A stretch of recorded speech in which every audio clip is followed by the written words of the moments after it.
Reflexão para nós hoje. Em Gênesis capítulo 32, versículo 26, diz assim a palavra do Senhor. Respondeu este, deixa-me ir, pois já rompeu o dia. Respondeu Jacó, não te deixarei ir, se não me abençoares. Queridos, o tema para a nossa reflexão é: o que você faria se você se encontrasse com Deus? Ou melhor dizendo, se Deus viesse se encontrar com você, o que você pediria a Deus? O que você faria?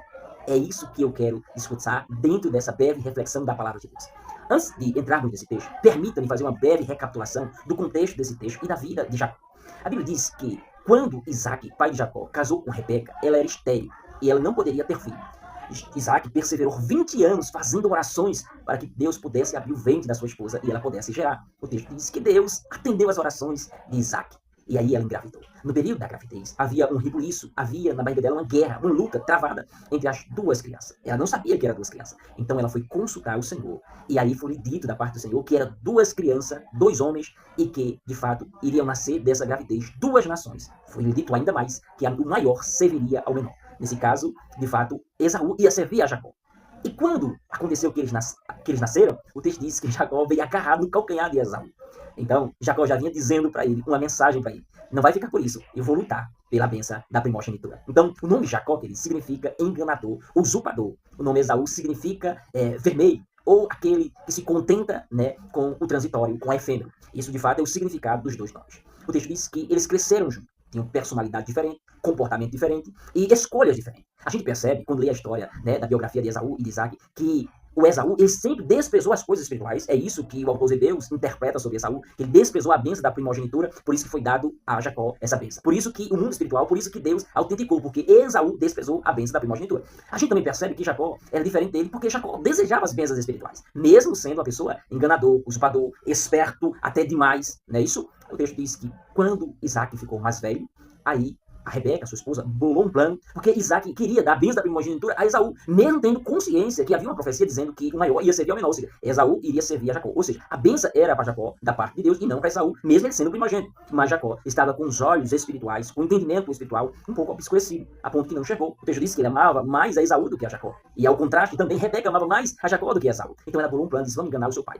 Quando Esaú foi para o campo, né, para as matas, para a floresta, buscar uma caça, e quando ele chegasse, iria receber a bênção da primogenitura, prometida para o seu pai Isaac, o texto diz que a Rebeca bolou um plano, mandou matar um cabrito e mandou Jacó levar para o seu pai. E aí eles conseguiram, como vocês bem sabem a história, conseguiram enganar a Isaac e a Esaú. Esaú ficou muito furioso quando foi enganado por seu irmão Jacó e prometeu, amargurado, que iria matá-lo. Quando seu pai fechasse os olhos, ele iria matar Jacó. Jacó soube daquilo e planejou em fugir para a terra de sua mãe, para a terra de seus familiares no passado, lá para a casa de Betuel, filho, pai de Labão e pai de Rebeca. Ele chegou lá. E antes de chegar lá, o texto diz que Deus aparece a ele na terra de luz, que ele coloca o nome de Betel, e Deus disse que seria com ele e que iria abençoar em toda aquela viagem. O texto diz que quando ele chega lá, Labão ficou muito alegre, ficou muito feliz, e ele passou um mês na sua casa, e diz assim: só porque você é meu familiar, você faz parte da minha família, você não vai trabalhar de graça. Diga hoje qual é o seu salário que eu vou te pagar. O texto diz que Jacó era um bom pastor de ovelha, era um bom pastor de animais. E aí ele disse: eu quero trabalhar por sua filha Raquel por 7 anos. Labão, esperto, né? E Deus aqui vai usar as pessoas, as circunstâncias, principalmente a pessoa de Labão,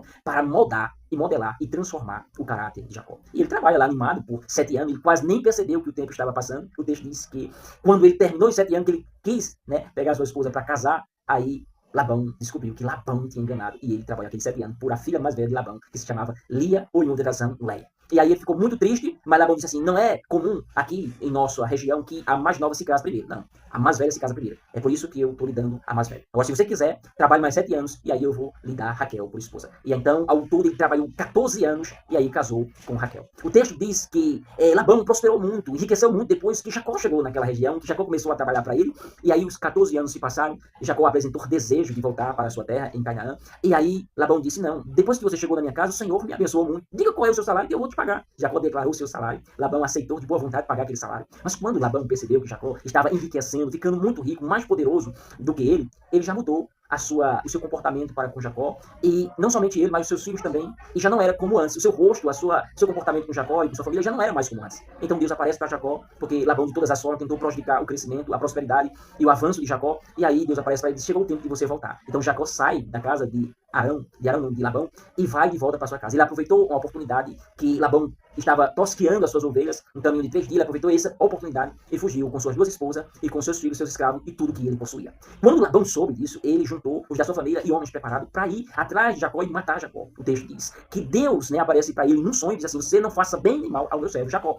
Aí o texto diz que quando ele acompanha Jacó, aí ele disse: eu não vou te fazer mal, Jacó, porque o Deus do teu pai apareceu a mim em sonho e disse que não era para te fazer bem ou mal. Mas vocês roubaram as imagens. Mas Jacó não sabia das imagens que Raquel, sua esposa, roubou, a esposa que ele amava. Mas aí Labão procurou por todos os cantos e não achou. Jacó ficou triste e aí houve uma discussão entre eles. O texto diz que houve uma discussão entre eles e Jacó passa na cara de Labão dizendo que trabalhou por 20 anos para ele e nunca pegou um cabito sequer dele. Mas Deus viu o sofrimento dele e como Labão foi injusto para com ele e abençoou ele e tudo que ele tinha era dele e não era de Labão. Então eles fizeram uma aliança ali. Labão deixou Jacó e voltou para sua terra em Padan Aram e Jacó prosseguiu a sua viagem. E é aí aonde Jacó envia agora a terra de Seir, aonde o seu irmão Esaú morava, mensageiros para saber se Esaú iria recebê-lo. E é nesse contexto que os emissários voltam a Jacó e dizem assim: Esaú vem aí ao teu encontro com 400 homens armados. Então Jacó fica angustiado, fica triste, fica desesperado.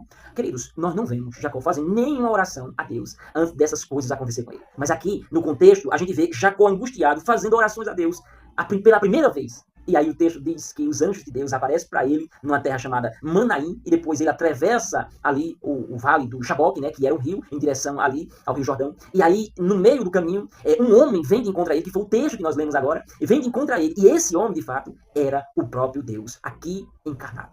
Pré-encarnado, melhor dizendo. Os estudiosos dizem que aqui era uma cristofania de Cristo.